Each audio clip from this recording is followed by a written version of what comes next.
Hello everybody and welcome to my channel today. I had something a little bit different planned, but since the weather didn't turn out the way I was hoping it would, I'm just going to be going ahead and doing a religious segment today. And later on I'll just be talking about an interaction I had a few years ago online, and it was actually also a debate about religion. So I will not be putting a cut timer in it, as these subjects will just kind of blend together like that this time. Um, so religion. What do I identify as? I typically identify as an agnostic atheist.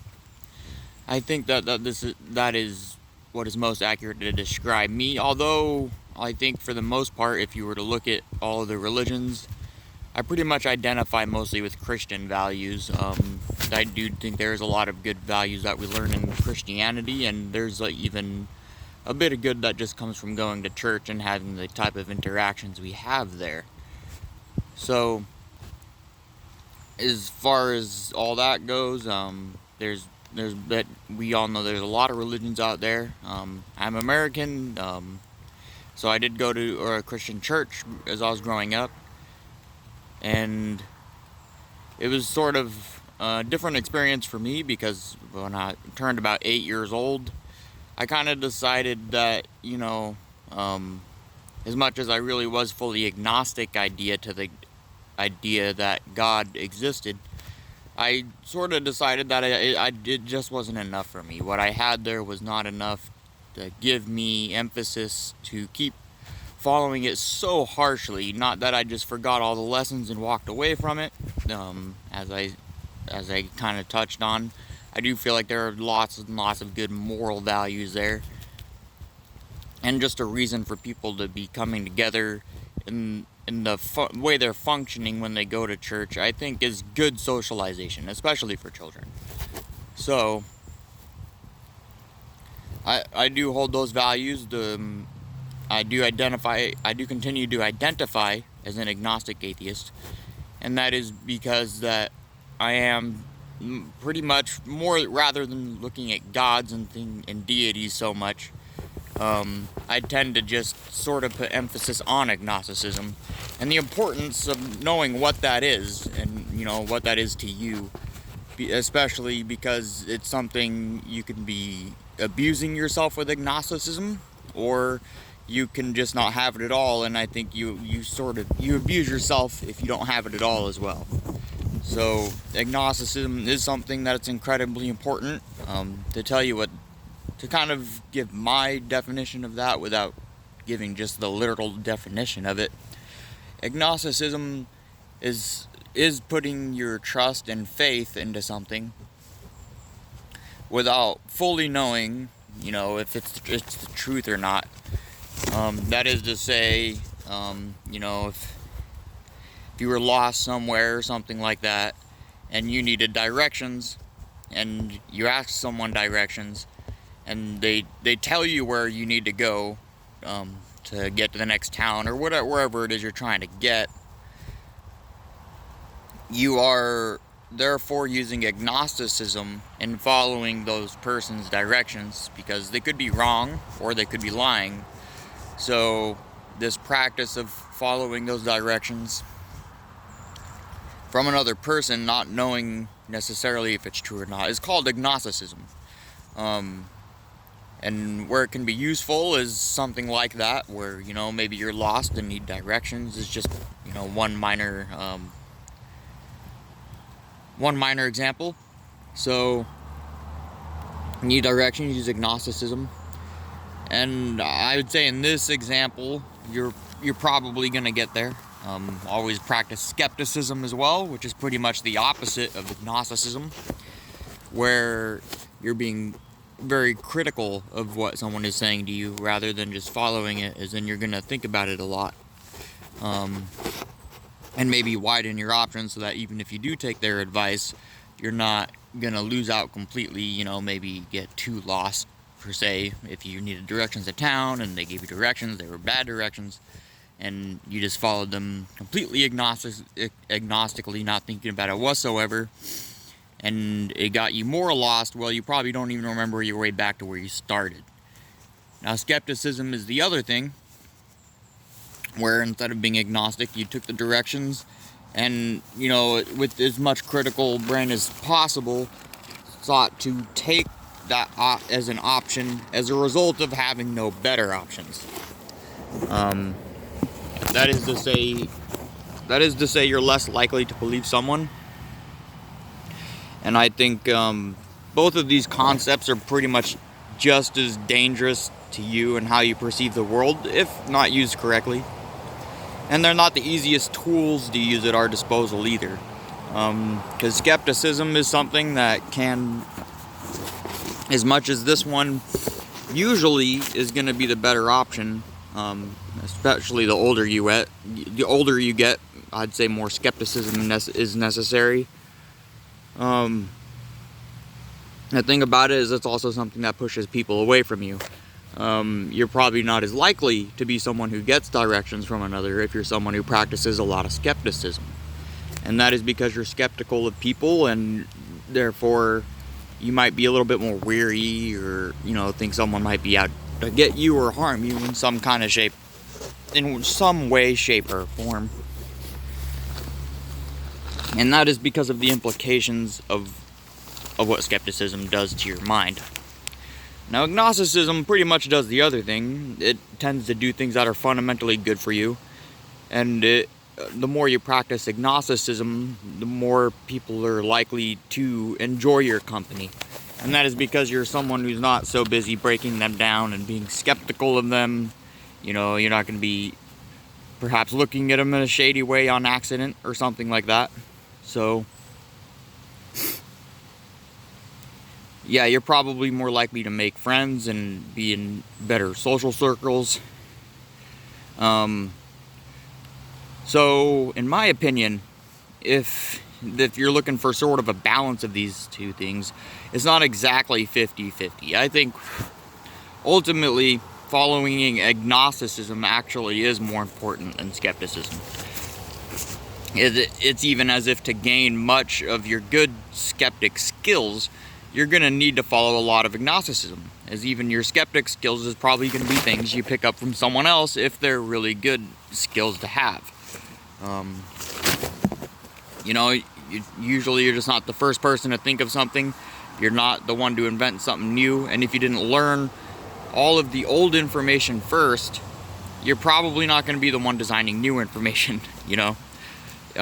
It's probably going to be new to you, but it's probably going to be basic stuff to everyone else, just doing it yourself that way. You know, as in to be a pure skeptic and try to learn information. That, you know, you're probably just not going to keep up with anyone that uses agnosticism to take advice from people, to learn and grow for themselves.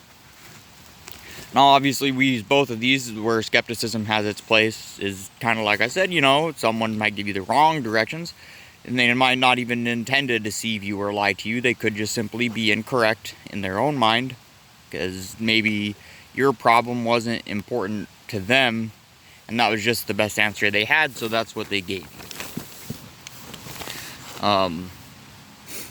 And so to go on, I want to tell you a little bit about this story. It's an interaction I had. This was in South Dakota, here about, I want to say, about 3-4 years ago in South Dakota. I came home from night from work, and I had a video game that I played every now and then, and I had some acquaintances on there, people I'd never met before. Well, they decided to challenge me to a debate. There was 4 of them, and it was the debate was about religion, although I think we spent the majority of the time just kind of talking about other things, getting to know each other a little bit, you know, just sort of simple questions and things like that. We got pretty silly about it for a lot of it. Gotta wipe my phone here real quick. It's starting to rain, so I'm gonna have to make this quick. So in this video, I was identifying as agnostic atheist, and the other 4, or at least the main person I was talking to, a lady who told me she was married, was a Christian. And why was I battling Christianity even though I uphold a lot of Christian values? Well, basically to get my own take on the subject, you know, kind of like I am now, passed on to them as much as possible. It was something that was pretty simple for me, although it was 4 versus 1, and they had done this before and sort of had everything prepped. Their arguments were basically sort of your run-of-the-mill things, you know.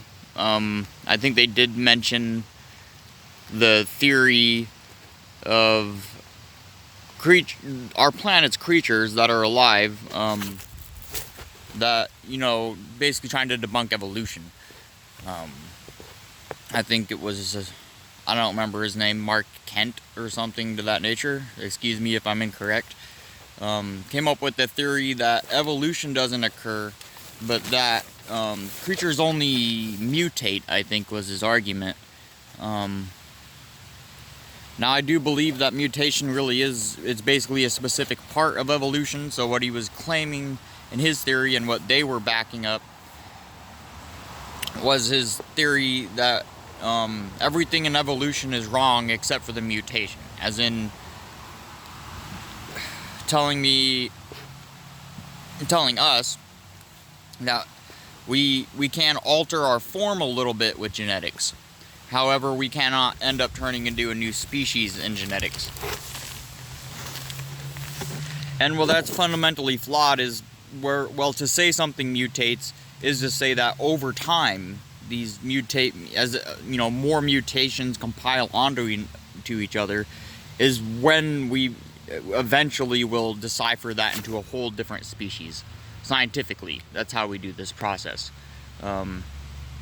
I think depending on what it is, even one mutation, we might just change a species in it. I don't think I could find an example of that.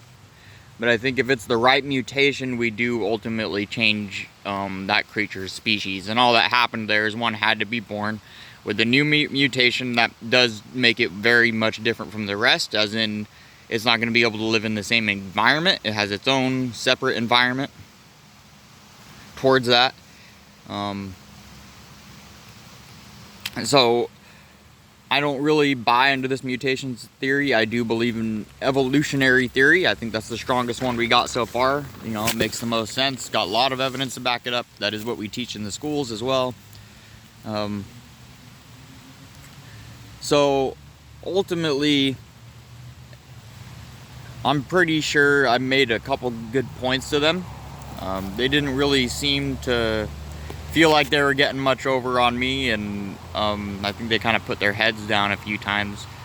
Other than the one lady that was claiming she was married, who I was kind of a little worried about. I mean, she sort of seemed to be looking at me a little weird, and it hit me funny that she was married and kind of hitting on me a little bit. But, you know, I guess it was all good and fun, and I was kind of tired and home really late, you know, from a long day at work.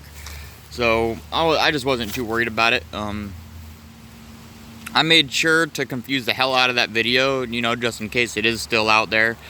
I really wasn't being serious in most of it. I think other than a small portion of the religious debate, it's not like all of it was complete kayfabe, but I did make sure to sort of spin holes in it and backflip just to be a joker, essentially.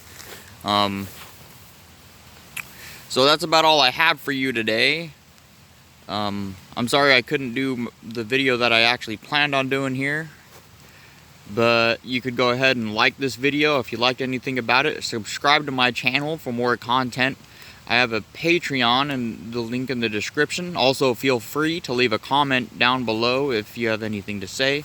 I appreciate that very much, and goodbye.